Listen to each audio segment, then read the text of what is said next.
आता पोचा साहेब, ठाकरे बंधू युतीच्या संयुक्त वचननाम्याची आज घोषणा होते आहे. एनसीपी शरद पवार ही तुमच्याबरोबर आहे. शशिकांत शिंदे राष्ट्रवादी काँग्रेसचे प्रदेशाध्यक्ष येत आहेत. आज शिवसेना भवनामध्ये 12:30 ते 1 ही वेळ ठरलेली आहे. साधारण तर संयुक्त वचननामा 3 पक्षांचा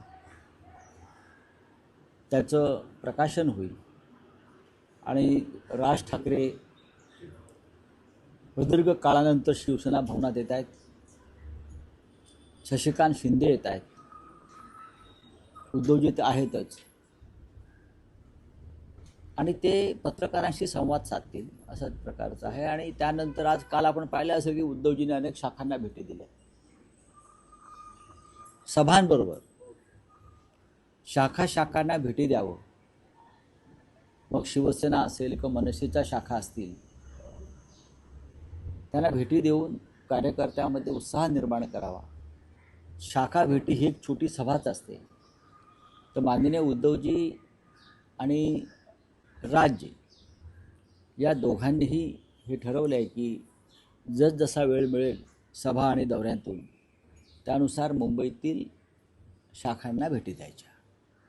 राऊत साहेब, एक माहिती समोर येते आहे की 12 जानेवारीला महायुतीची सभा शिवाजी पार्कमध्ये होते आहे. ठाकरे बंधूंच्या सभेचं काही नियोजन आहे का? कारण आम्ही खरं म्हणजे 11 तारीख मागितली होती, रविवारी.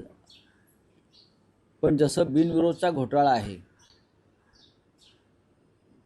ज्याच्या आधी ससा तो पारधी सत्ता आहे, त्याच्यामुळे आता तारखांचे काय घोळ पालिका प्रशासन, नगरविकास प्रशासन त्यांच्या हातामध्ये आहे.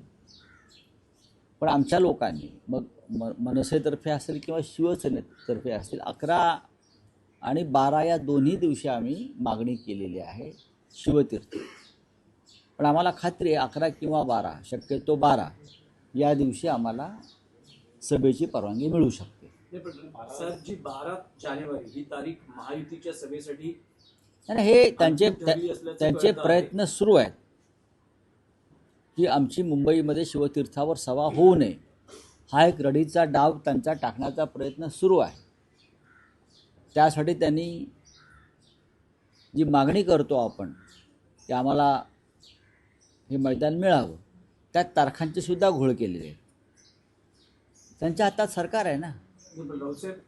प्रश्न हा आहे की समजा जर 12 तारखेला महायुती सभा होणार असेल तर मग ठाकरे बंधूंची संयुक्त सभा होईल ना. एवढी मोठी मुंबई आमची आहे. ती मुंबई काय महायुतीच्या बापाची आहे, बापजाद्यांची आहे का? उपऱ्यांची आहे का? भ्रष्टाचारांची आहे का? मुंबईवर गेल्या 60 वर्षापासून ठाकरेंचंच राज्य आहे, शिवसेनेचंच राज्य आहे जवळजवळ, बाळासाहेब ठाकरेंपासून आतापर्यंत. एवढी मोठी मुंबई आहे. पण शिवतीर्थाला एक महत्त्व आहे, नक्कीच शिवतीर्थाला एक महत्त्व आहे. आणि त्याच्यामुळेच हे महायुतीचे मुंगळे बरं का, जे सत्तेच्या गुळाला चिटकून बसलेले आहेत, त्यांचा तो प्रयत्न आणि डाव ते सुरू आहेत की आम्हाला शिवतीर्थावर सभा घेता येऊ नये. पण आम्ही कायद्याच्या चौकटीत राहून मागणी केलेली आहे आणि त्या संदर्भात निर्णय येईल. राऊतसाहेब, मुंबईतील ठाकरे बंधूंच्या युतीच्या उमेदवारांचं सगळं आपण एकूण समीकरण बघितलं तर संपूर्ण मुंबईत आश्चर्य व्यक्त होत आहे की जे किरीट सोमय्या, जे उद्धव ठाकरेंचे, संजय राऊतांचे, शिवसेना उभाटाचे कट्टर विरोधक, महाराष्ट्राचे कट्टर विरोधक म्हणून बघितले जातात. किरीट सोमय्या हे महाराष्ट्राचे कट्टर विरोधक. नील सोमय्या यांच्या समोर शिवसेने उभाटानं उमेदवार दिलेला नाही. एनसीपीला ही जागा सोडली, एनसीपीचा अर्जही बाद ठरलेला. अशा वेळेस नील सोमय्या हे आता तसे बिनविरोध. आपल्याकडे तशी माहिती फार कमी आहे. मुळात किरीट सोमय्या हे फक्त शिवसेनेचे किंवा आमचे शत्रू नसून ते महाराष्ट्राचे शत्रू आहेत. ते महाराष्ट्राचे शत्रू आहेत पूर्णपणे. ते महाराष्ट्र द्वेष्टे आहेत, मराठी द्वेष्टे आहेत. आणि अशा महाराष्ट्राच्या दुश्मनांना निवडणुकीच्या रिंगणात भाजप आणत असेल तर भारतीय जनता पक्षाचे मनसुबे स्पष्ट होत आहेत. किरीट सोमय्यांची आतापर्यंतच्या सगळ्या भूमिका या महाराष्ट्र विरोधी आहेत. त्यांनी शालेय शिक्षणामध्ये मराठीलाही विरोध केला होता, मराठी सक्तीला, लक्षात घ्या. त्यासाठी ते उषा मेहतांबरोबर कोर्टात गेले होते. इथून सुरुवात करा. महाराष्ट्रातले अनेक मराठी उद्योजक, मराठी राजकारणी यांच्या विरोधात त्याने अमित शहांच्या सांगण्यावरून मोहीम उघडली. त्यातून आम्ही बाहेर पडलो सगळे. आणि भारतीय जनता पक्षाचे सगळे भ्रष्टाचारी गेल्यावरती किरीट सोमय्याचं तोंड शिवलं गेलं. आता प्रश्न वॉर्ड क्रमांक 107, बरोबर, मुलुंडचा वॉर्ड क्रमांक 107, जिथे तुम्ही हा प्रश्न विचारलात, जागा वाटपात त्या जागेचा आग्रह आणि हट्ट हा राष्ट्रवादी काँग्रेस शरद पवार यांनी केला. आम्ही त्यांना सांगितलं की ती जागा अत्यंत नाजूक आहे, आम्हाला ती लढणं गरजेचं आहे, पण आमच्याकडे चांगले उमेदवार आहेत, आपण सगळे मिळून ती जागा जिंकू. मग शेवटी नाईलाजानं आम्ही ती जागा त्यांच्याकडे दिली. त्यांच्या कोणी कार्यकर्त्याला तर उमेदवारी दिली, पण आम्ही सगळ्यांनी ठरवलं की राष्ट्रवादी काँग्रेसच्या उमेदवाराच्या मागे आपण उभं राहायचं. पण नेहमीप्रमाणे जो बिनविरोध घोटाळा झाला त्यात 107 वॉर्डसुद्धा त्या घोटाळ्यात सामील झाला. आता त्यानंतर हे मुलुंडचे नागडे पोपटलाल बिनविरोध बिनविरोध बिनविरोध माझ्याविरुद्ध कोणी नाही असे नाचायला लागले. तसं नाही आहे. राष्ट्रवादी काँग्रेसला ती सीट सुटल्यावर आमचे तिकडले कडवट शिवसैनिक, शिवसेनेचे पदाधिकारी राहिलेले दिनेश जाधव यांनी आपला अर्ज तिथे भरून ठेवला. त्यांना भीती होती की काहीतरी गडबड होऊ शकते आणि त्यांचा अर्ज कायम आहे. आणि कालच ते पत्र कुठे आहे, कालच माननीय शिवसेना पक्षप्रमुख उद्धव ठाकरे यांनी दिनेश जाधव हे अधिकृतपणे शिवसेना पुरस्कृत उमेदवार आहेत हे पत्र काल दिलेलं आहे. या आणि आता 107 क्रमांकामध्ये निलेश कोणतो सोमय्यांचे चिरंजीव नील सोमय्या आणि दिनेश जाधव यांच्यात लढत होईल. फक्त दिनेश जाधव यांना मशाल चिन्ह मिळू शकलं नाही. त्यांचं चिन्ह दूरदर्शन संच आहे. पण लढाई काटेकी होणार, लढाई काटेकी होणार, काटेकी टक्कर होणार. ते बिनविरोध येऊ शकत नाहीत. त्यांना संघर्ष करावा लागेल आमच्याशी. आणि आम्हाला खात्री आहे की सगळे महाराष्ट्र हा आपलं राज्य, मुंबई माझी म्हणणारे सर्व भाषिक या महाराष्ट्र देशाविरुद्ध एक होतील आणि दिनेश जाधव यांचा विजय होईल याच्याविषयी आमच्या मनात शंका नाही. अजित पवारांना घेऊन पश्चाताप होत असल्याचं रवींद्र चव्हाण म्हणतायत. अजित पवारांना घेण्यापूर्वी आम्ही देवेंद्र फडणवीस यांना विचार करा म्हणून सांगितलं होतं, असं देखील कालच्या नाही. एकनाथ शिंदेना घेतल्यामुळे पण भाजपला पश्चाताप झाला. ते दाखवत नाहीत, आता लवकरच बोलतील. कारण स्वतः रवींद्र चव्हाण यांनीच ते वक्तव्य नगरपालिका निवडणुकीत केलेली आहेत. मग अजित पवार असतील, एकनाथ शिंदे असतील, यांना सत्तेत घेतल्यामुळे भारतीय जनता पक्षाला नक्कीच पश्चाताप झालेला आहे. पण दिल्लीतले जे 2 नेते आहेत प्रमुख, त्यांच्या हट्टाखातर ते आजही सत्तेमध्ये आहेत, अमित शहा आणि मोदी. पण हे टेम्पररी व्यवस्था, ही तात्पुरती व्यवस्था आहे. पश्चाताप दिल्लीलाही होतोय आता, पण त्यांना काही दिवस ढकलायच्या, खास करून महापालिका ढकलायची. त्यानंतर मग हा पश्चाताप उघडपणे बाहेर येईल, उद्रेक होईल आणि महाराष्ट्राच्या राजकारणामध्ये 100% उलथापालथ होईल. आत्ता त्यांचे सगळे लाड पुरवले जात आहेत. सध्या भारतीय जनता पक्षाबरोबर सत्तेत असलेले अजित पवार हे भारतीय जनता पक्षाच्या भ्रष्टाचारावर बोलत आहेत आणि तरीही सत्तेत आहे. बरोबर आहे. हा एक महाराष्ट्राच्या राजकारणातला फार मोठा चमत्कार आहे. तरी ते सत्तेत आहेत आणि ते सांगतायत माझ्यावर 70,000 कोटी घोटाळ्याचा आरोप करणाऱ्यांबरोबर मी सत्तेत आहे. त्याच पद्धतीनं एकनाथ शिंदे त्यांच्यावर, त्यांच्या कुटुंबावर, त्यांच्या सहकाऱ्यांवर भ्रष्टाचाराचे प्रचंड आरोप आहेत, झालेले आहेत. त्यातल्या काही लोकांवर ईडीची कारवाई झालेली आहे, सुरू आहे. तरीही ते आरोप करणाऱ्यांबरोबर सत्तेत आहेत. पण हे ओझं भविष्यात भारतीय जनता पक्ष फेकून देईल अशी माझी माहिती आहे. तुमचा वचननामा जाहीर झाल्यानंतर भाजपकडनं मुंबई महानगरपालिकेच्या कारभाराचा 30 लाख कोटींचा आरोपपत्र सादर करणार आहे. करू द्या ना. भारतीय जनता पक्ष म्हणजे काय इंटरनॅशनल न्यायालय आहे का? हां, त्यांच्यावरती आरोपपत्र दाखल केलं तर आरोपी क्रमांक 1 मुंबई लुटणारे, आरोपी क्रमांक 1 अमित शहा, आरोपी क्रमांक 2 गौतम अडाणी, आरोपी क्रमांक 3 एकनाथ शिंदे ह्यांच्यावरती आरोपपत्र दाखल करावी लागतील आम्हाला. मोदींपासून ही मुंबई लुटण्याचं काम कोणी केलं? भ्रष्टाचाराला थारा कोणी दिला? मुंबईतल्या नरेंद्र मोदी अमित शहाने दिला. आम्हाला काय तुम्ही सांगताय? काल महायुतीची सभा झाली, त्या सभेमध्ये एकनाथ शिंदे, देवेंद्र फडणवीस यांनी अनेक गोष्टींवर अरे टीका करू केली. द्या हो. त्यांचं असं म्हणणं आहे की श्रेय हे ठाकरे शिवसेना घेते.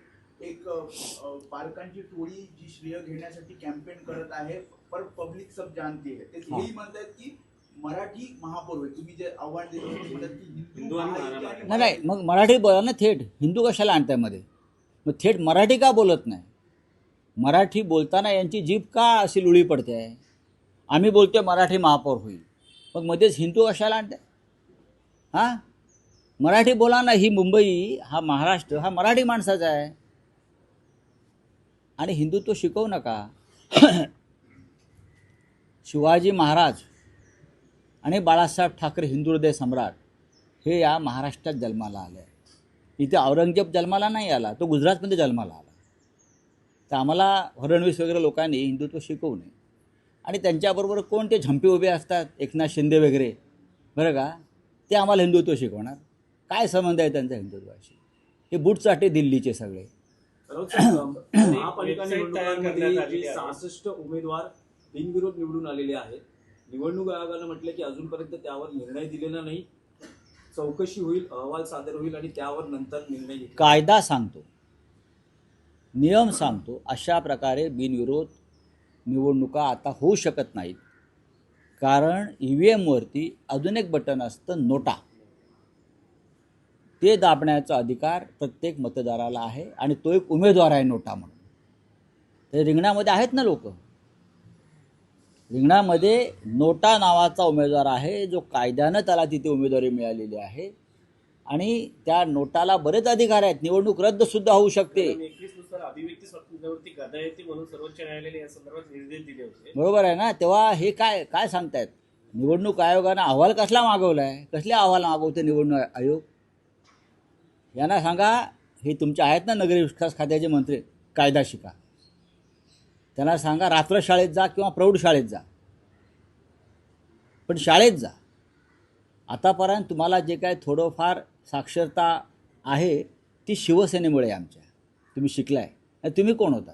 पण कल्याण किंवा डोंबिवलीमध्ये ठाकरे बंधूंच्या उमेदवारांनी जी नाट्यमयरित्या अचानक नाट्यमयरित्या नाही. माघार घेतली, त्याची पक्षांतर्गत काही चौकशी झाली आहे का? होय हे ना. नेमकं कशातून घडलंय? कशात 40 आमदार कसे फुटले त्याच पद्धतीने माघार घेतली. तिकडे 50 कोटी, इथे 5 कोटी. बरं का? तिथे 50 कोटी आहे, 50 खोके, इथे 5 खोके. जळगावला 50 लाख, काही ठिकाणी लाखात लहान महानगरपालिकांमध्ये, काही ठिकाणी एका खोक्यात. पण खोकी आणि पेट्या यांचा संदर्भ या माघारीशी आहे. पण तेवढं सोपं नाही निवडणुका होणार. राहुल नार्वेकरांवर अद्याप कारवाई केली निवडणूक आयोगाने. सर्व व्हिडिओ समोर आले, सर्व प्रकारची बातम्या येताना निवडणूक आयोग गांडू आहे. कापायचा नाही शब्द. हिंमत पाहिजे. तुम्ही संविधानिक पदावर बसलेला आहात. तुमच्या कार्यालयात शेषनचा फोटो लावा, PN शेषनचा.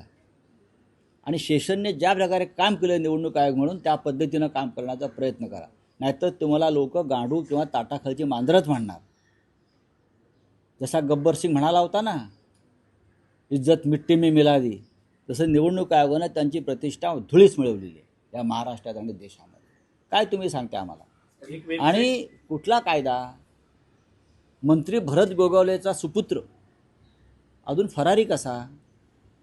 1 महिना होऊन गेला. Attempt to murder. बाकी सगळे मिळत आहेत. मंगेश काळोखोचे आरोपी सापडले, खोपोली सगळे सापडले. पण भरत गोगावलेंचा मुलगा, ज्याने अटेम्प्ट टू मर्डरचा प्रयत्न केला आहे, खुनाचा प्रयत्न, हत्येचा प्रयत्न केलेला आहे, तो गेल्या 1.5 महिन्यापासून फरारी आहे, बेपत्ता आहे.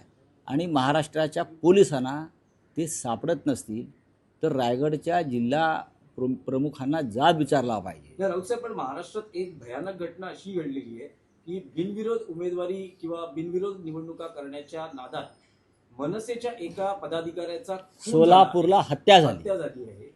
ही गंभीर आज गोष्ट अमित आहे. ठाकरे तिथे भेटायला जातात. नाही, तर हे सोलापूरला- महाराष्ट्रातलं राजकारण कोणत्या दिशेला चाललंय? हे विचारा देवेंद्र फडणवीसना, गृहमंत्री आहेत ते. काल होते ना व्यासपीठावर सगळे, महाराष्ट्राचा चेहरा मोहरा बदलणार असं बोलले ना ते काल. महाराष्ट्राचा चेहरा मोहरा त्यांनी भ्रष्ट केला. महाराष्ट्राच्या चेहरा मोहऱ्यावर त्यांनी निरपराधांचे रक्ताचे शिंतोडे उडवले आणि म्हणतात आम्ही महाराष्ट्राचा चेहरा मोहरा बदलणार आहोत. हां, यांचे सगळे भ्रष्ट आणि खुनी मोहरे निवडणुकीत उतरलेले आहेत. हे काय आम्हाला सांगतात? सोलापूरची हत्या, याचं उत्तर फडणवीसांना द्यावं लागेल. गुंडांना पाठीशी घालणारे सरकार आहे. यांच्या सरकारमध्ये गुंड आहेत आणि खुनी आहेत. चला हिंदी में सर, एक वेबसाईट तयार करण्यात आली आहे. बोला, आप बोलिए. सर, एक वेबसाईट तयार करण्यात आलेली आहे हायटेक आज नावाची. आज शिवसेना उद्धव बालासाहेब ठाकरे, महाराष्ट्र नवनिर्माण सेना और राष्ट्रवादी कांग्रेस शरद पवार साहब तीनों का एक जॉइंट मैनिफेस्टो वचननामा हम आज उनका प्रकाशन करेंगे, प्रदर्शन करेंगे. हमें पूरा विश्वास है ये तीन पार्टी एकत्र एक साथ आने के बाद मुंबई की महानगर पालिका हम जीत जाएंगे, चाहे कोई कुछ भी कहे. उनको हम ज़्यादा महत्व नहीं देते. एक सोलापुर में महाराष्ट्र नवनिर्माण सेना की एक कार्यकर्ता की जिस प्रकार से निर्गुण हत्या हुई है, निर्मम हत्या हुई है, वो इसलिए कि ये सत्ताधारी लोग वहाँ का चुनाव निर्विरोध करना चाहते थे. जिस तरह से पूरे महाराष्ट्र में 60 से ज़्यादा लोगों को निर्विरोध चुनकर लाया, कैसे लाया, कौन से हिसाब से लाया, उसके पीछे क्या षड्यंत्र है उनको मालूम. लेकिन हम ये निर्विरोध चुनाव होने नहीं देंगे. कानूनन अधिकार नहीं है. ईवीएम मशीन पर एक बटन है नोटा का, जब तक ये नोटा का बटन है तब तक कोई निर्विरोध चुनकर नहीं आ सकता. लोगों का वोट का अधिकार आप छीन नहीं सकते. Yes, thank you.